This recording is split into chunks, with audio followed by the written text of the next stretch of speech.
제목, 분노, 시끄러운 위로. 요한복음 2장 13절에서 22절.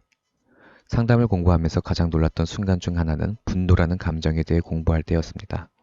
크리스천은 화를 내지 말아야 한다 라는 이상한 생각이 제 안에 들어와 잡혀있던 어린 시절, 저는 참 오래도록 많은 상황에서 참고 인내하는 것만이 답인 줄 알고 끙끙 앓기만 했습니다.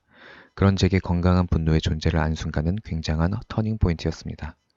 사실 말씀을 읽다 보면 분노의 하나님을 자주 보게 됩니다. 구약뿐 아니라 신약에서는 예수님이 성전 안에 장사꾼들에게 분노하셨을 때나 그릇된 마음으로 밭을 판 돈을 바치는 아나니아와 삽비라에게 베드로를 통해 일하신 하나님이 대표적입니다. 장사하는 사람들의 상을 얻고 돈을 쏟고 노끈으로 만든 채찍을 휘두르며 소리치시는 예수님의 모습은 성전 안에 있던 많은 사람들에게 충격적으로 다가왔을 것입니다.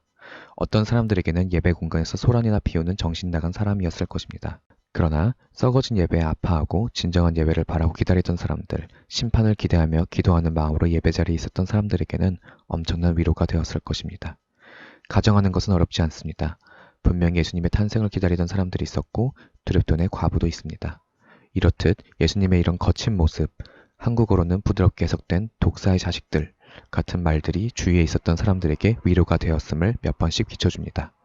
C.S. 루이스는 자신의 저서 시편 사색에서 시편 기자들의 말씀이 꿀과 같다고 했을 때의 말씀은 우리가 지금 쉽게 읽을 수 있는 신약이 아님을 알아야 하며, 그들이 사랑했던 말씀은 구약의 율법과 하나님의 성품, 즉 사랑뿐 아니라 공의 그 자체가 그들에게 너무나도 완벽하고 순전했기에 꿀이라 말함을 알아야 한다고 합니다.